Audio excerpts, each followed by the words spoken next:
Trade barrier के अंदर ही हम जो दूसरी कैटेगरी पढ़ेंगे that is non tariff barrier. सबसे पहली टाइप जो याद आनी चाहिए आप लोगों के दिमाग में नॉन टैरिफ बैरियर के अंदर दैट इज कोटा और क्वांटिटेटिव रिस्ट्रिक्शन। कोटा के अंदर गवर्नमेंट क्या करती है, फिजिकल क्वांटिटी को स्पेसिफाई कर देती है।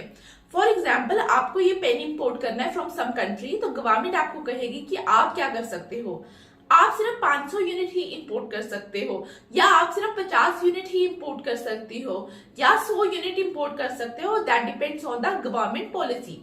अगर गवर्नमेंट आपको क्या करेगी, इस तरीके से बोलेगी, तो इसका मतलब क्या है, गवर्नमेंट ने डिफाइन कर दी कि आप कितने यूनिट्स ऑफ पेन कंट्री के अंदर मंगवा सकते हो। ठीक है, तो that restriction is known as quota और क्वांटिटेटिव रिस्ट्रिक्शन। क्वांटिटेटिव रिस्ट्रिक्शन से ही आप लोगों को समझ आ जाना चाहिए हम किसकी बात कर रहे हैं, कि क्वांटिटी के ऊपर रिस्ट्रिक्शन है।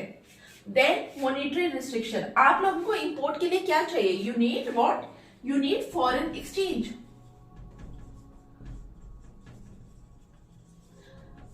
अगर गवर्नमेंट ने आपको फॉरेन एक्सचेंज देने में ही लिमिट लगा दी, गवर्नमेंट कहेगी कि मैं this amount of foreign exchange ही आपको दूंगी, या इन पर्टिकुलर कमोडिटीज को इंपोर्ट करने के लिए ही मैं आपको फॉरेन एक्सचेंज दूंगी, इसका मतलब गवर्नमेंट क्या कर रही है, गवर्नमेंट फिर से कहीं ना कहीं इंपोर्ट रिस्ट्रिक्ट कर रही है।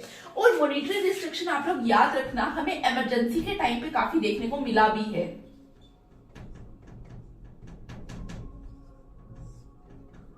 ठीक है, आप लोग सर्च करना 1975 इमरजेंसी, तो आपको वहां पे एग्जांपल्स मिल जाएंगे। Number 3 is the administrative and technical regulation. कभी कभार गवर्नमेंट क्या करती है, on the basis of health या ऑन द बेसिस ऑफ कि आपकी कंट्री के दूसरे फॉरेन कंट्री के अंदर चाइल्ड लेबर एम्प्लॉय है, या जो उनके लेबर स्टैंडर्ड्स है वो बहुत ज्यादा बेटर नहीं है, तो उन बेसिस पे भी गवर्नमेंट क्या करती है, इंपोर्ट को रिस्ट्रिक्ट करती है। तो वो हम किसके अंदर डालते हैं, that comes under the category of administrative and technical regulation. Then comes export subsidy. Government यहाँ पे इंपोर्ट पे टैरिफ नहीं लगाती, गवर्नमेंट यहाँ पे क्या करती है, जो गवर्नमेंट ने एक्सपोर्ट करना होता है वहां पे उनको क्या करती है, सब्सिडी प्रोवाइड करती है एक्सपोर्टर को। उसकी वजह से होता क्या है, यहां पे फॉर एग्जांपल अगर हम टेक्सटाइल की बात करें, तो कंट्री क्या कर रही थी, कंट्री टेक्सटाइल प्रोड्यूस कर रही थी, तो यहां पे प्राइस ऑफ द टेक्सटाइल आ रहा था 300 रुपए मीटर। लेकिन गवर्नमेंट ने क्या किया, गवर्नमेंट ने यहां सब्सिडी दे दी और अल्टीमेटली इसका प्राइस जो कंज्यूमर के लिए आया वो 200 आया।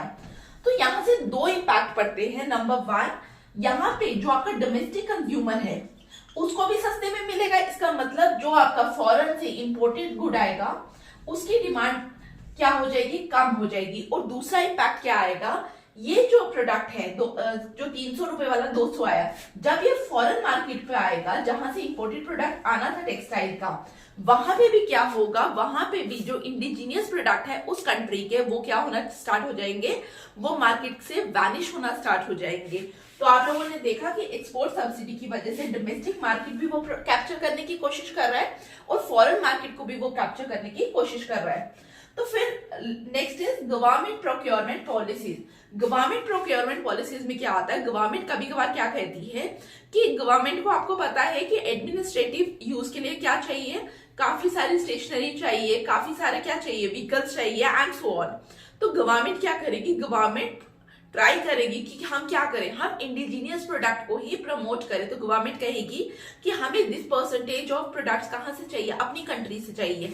तो that is government procurement policy. अगर अपनी कंट्री से चाहिए इसका मतलब क्या है, इसका मतलब है हमें इंपोर्टेड गुड्स नहीं चाहिए। तो यहाँ पे भी जब हम गवर्नमेंट ने बोला कि उनको इंपोर्टेड गुड्स नहीं चाहिए, इसका मतलब कि गवर्नमेंट क्या कर रही है, गवर्नमेंट इंपोर्ट को रिस्ट्रिक्ट कर रही है। Last is local content requirement. Local content requirement में अगर बात की जाए, गवर्नमेंट काफी टाइम क्या कहती है, गवर्नमेंट कहती है कि जो हमारे यहाँ पे मैन्युफैक्चरिंग यूनिट्स है उनको बोलेगी कि आपको मैन्युफैक्चरिंग करनी है बट ज्यादा से ज्यादा चीजें कहाँ की यूज करिए, इंडिया से यूज करिए या अपनी जो स्पेसिफिक कंट्री है वहां से यूज करिए। That is local content requirement. और काफी टाइम आप लोगों ने इसके रिलेटेड एक स्लोगन भी सुना होगा, बी इंडियन बाय इंडियन। तो ये जो स्लोगन होते हैं, ठीक है, ये सिर्फ इंडिया के केस में नहीं है, काफी कंट्रीज इस तरीके की पॉलिसीज लेकर आती है। तो ये हमें बता क्या रहा है कि डोमेस्टिक प्रोडक्ट को यूज करिए रादर देन इंपोर्टेड वन।